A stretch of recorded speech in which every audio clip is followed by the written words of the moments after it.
Hi, this is Bob Sterner from the Sault Ste. Paul line. I'm here today because I promised you a second part to my December 2025 layout update, and that it would be about Homasote Spline.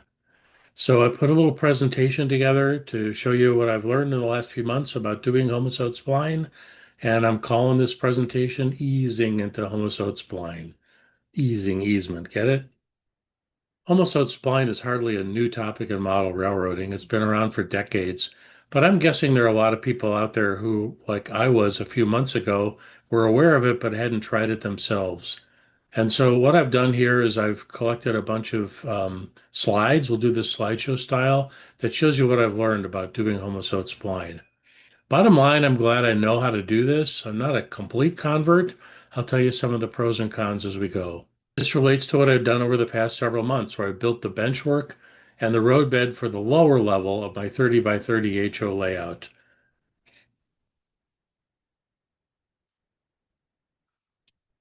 Why did I do this in the first place? Well, I suppose the main reason was I was in such admiration of what I saw in other layouts that utilized this technique. And the main thing that caught my attention was those amazing broad sweeping curves and gentle transitions that you get when you're bending homosote into place.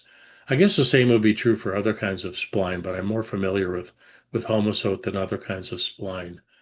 You can do easements and gentle curves like this with other techniques for sure. It takes a little bit more sort of forethought and complex laying out of the work, a little more civil engineering, if you will. Whereas doing it with Homasote, those transitions, those easements, they really come naturally. And don't forget that means the vertical dimension as well as the horizontal. So this is a curved turnout, or will be a curved turnout on my layout. And what I want to show you here is the diverging limb that goes to the back there. Starts out level. It's kind of hard to tell that. I guess the photo's a little crooked. But we're level at the turnout. And then there's a gentle rise into a slope. And then that slope levels off near the back. It's slightly out of focus. But the point I want to make is bending homosote gives you gentle transitions and easements in both the horizontal and the vertical.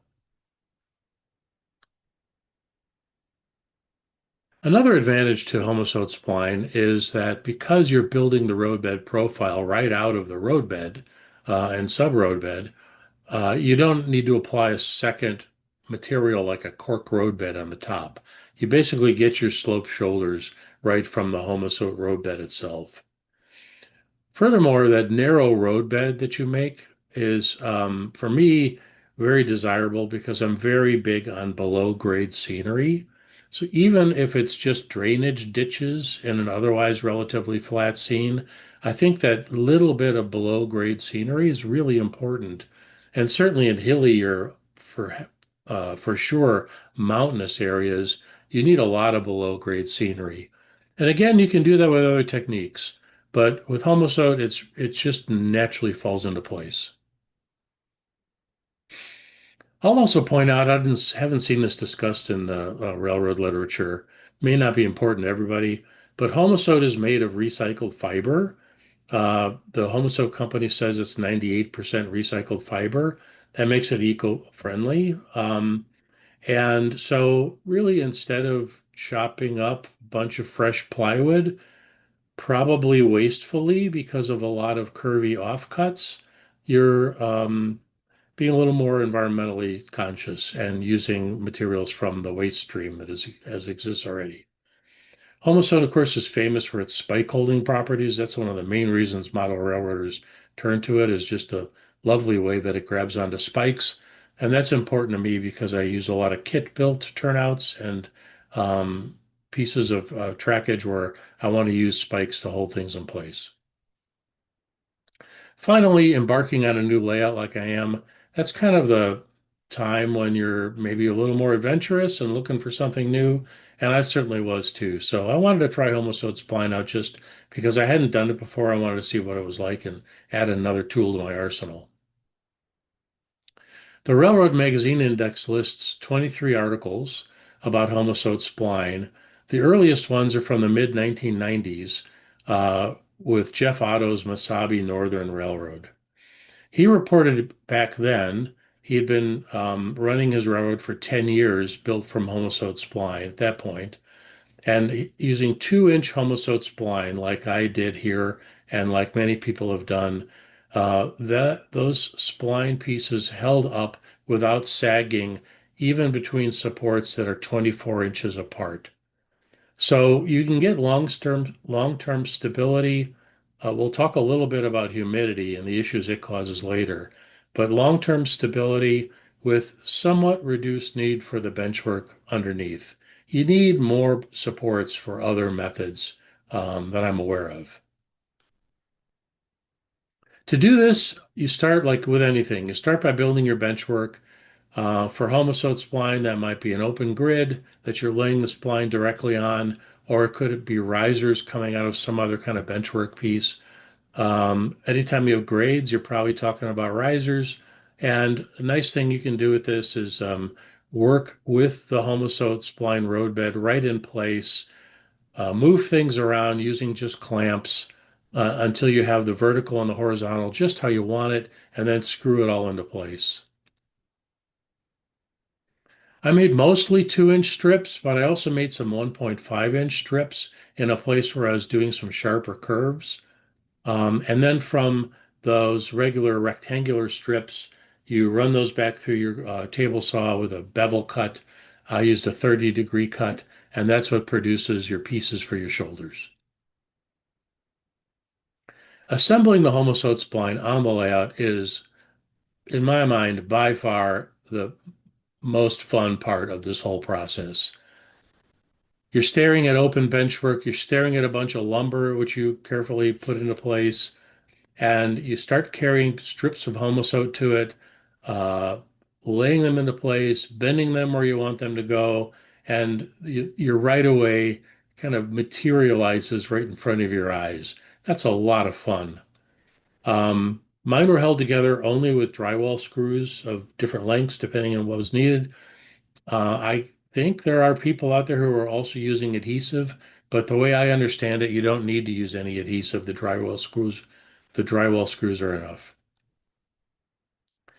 A single track in HO requires 3 half-inch pieces of Homasote underneath it, and then we're going to add the shoulders to that.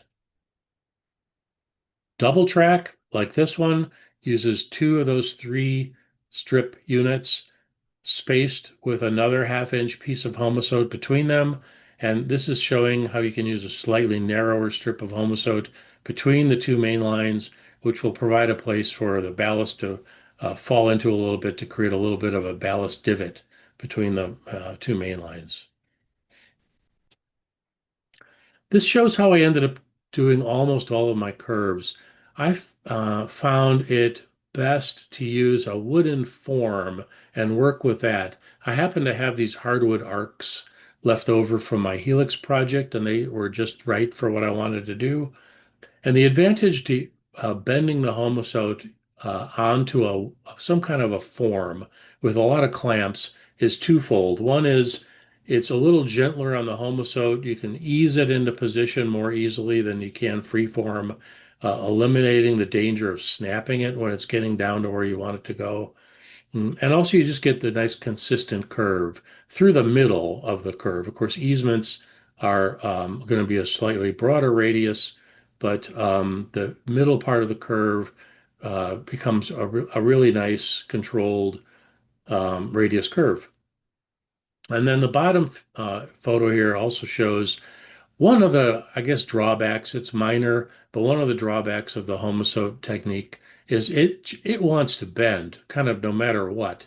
And if you're trying to do a short tangent in between 2 curves, you have to convince that Homasote to be straight. So this just shows a place where I used a level as a straight edge basically, and clamped my Homasote to it to make it to convince it to be straight there. Turnouts are pretty simple.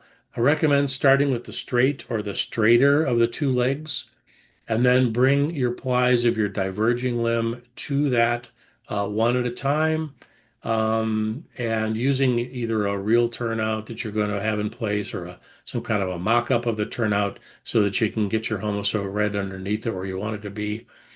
Um, and then that will produce big gaps, which are easy to fill with anything, caulk or even wadded paper, anything that'll keep the ballast from spilling into the underworld below.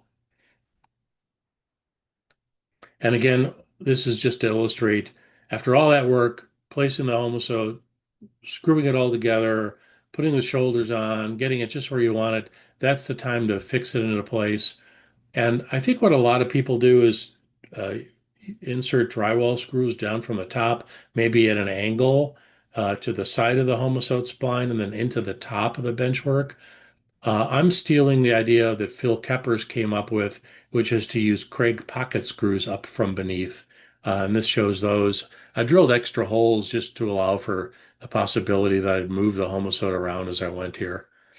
Um, and the Homasote or the Craig screws, I think, are a little more elegant. They're a little neater, but both techniques work fine.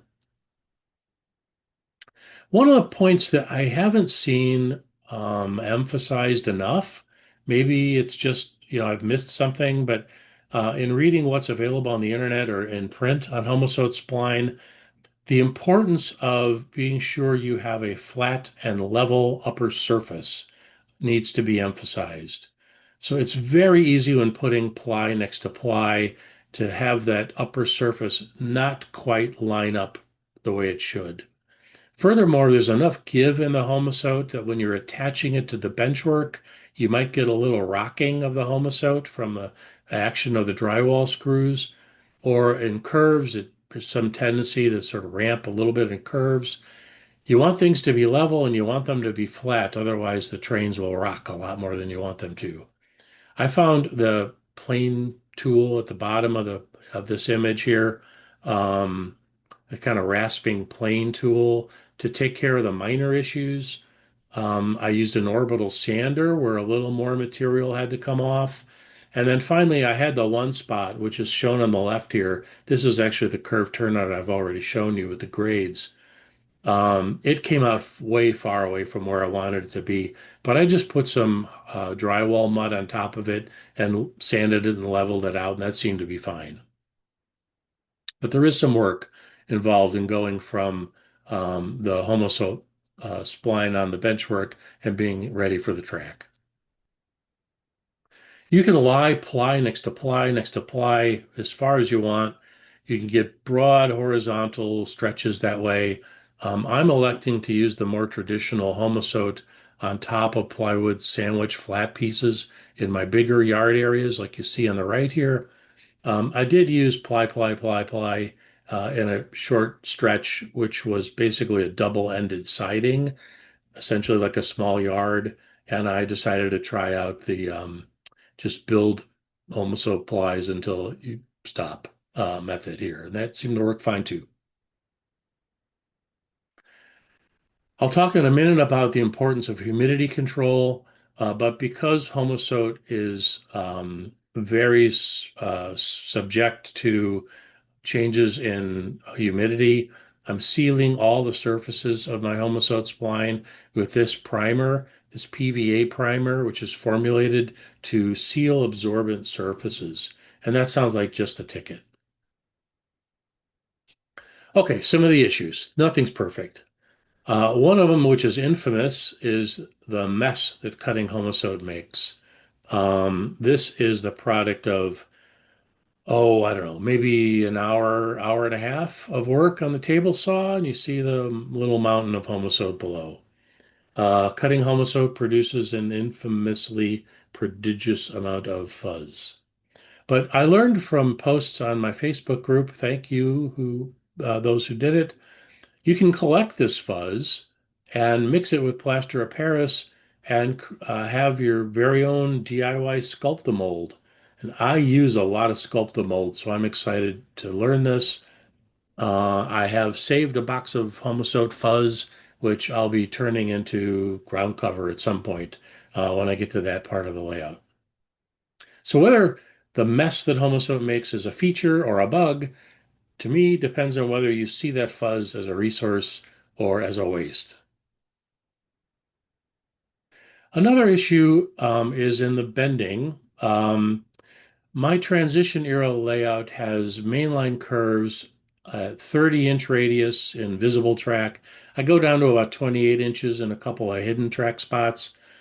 That 30-inch range is, in my experience, right about where Homosote goes from being pretty easy to bend without too much trouble to needing a lot more care, a lot more concern. You have to work slower the sharper the curves go to keep from snapping your pieces as you go.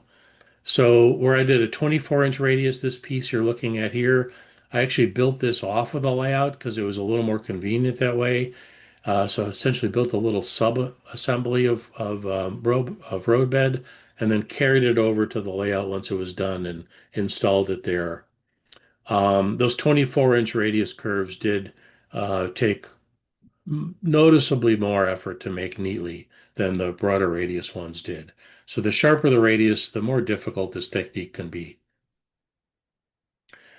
The biggest issue is this one, humidity. I looked up on the Homasoul website, and the company actually says the coefficient of expansion between 50 and 90% relative humidity is 0.25%, which doesn't sound like much, but that translates to zero point 0.3 inches of movement in 10 feet, which is a lot of movement. And so humidity control is vital. If you're not doing humidity control, my advice is steer clear of Homasote as a roadbed. So in conclusion, I'm glad to have this technique in my arsenal. It took me a little practice, but now that I have that under my belt, I like that I can produce roadbed with smooth transitions in both the horizontal and the vertical. I'm going to use it again where runs are relatively long and things aren't entirely straight. That's what I've got for you. Thanks for sticking with it and making it to the end here. That's the end of the December 2025 layout update from me. I also had promised a while ago to do some other stuff on track modeling. That's going to have to wait because this is just taking me too long to put together and I need to get back to building my layout. So thanks again, everybody, and I'll have a new layout update for you sometime in February, probably. And in the meantime, occasional posts on the Facebook group, the Sault Ste. Paul line. So signing out.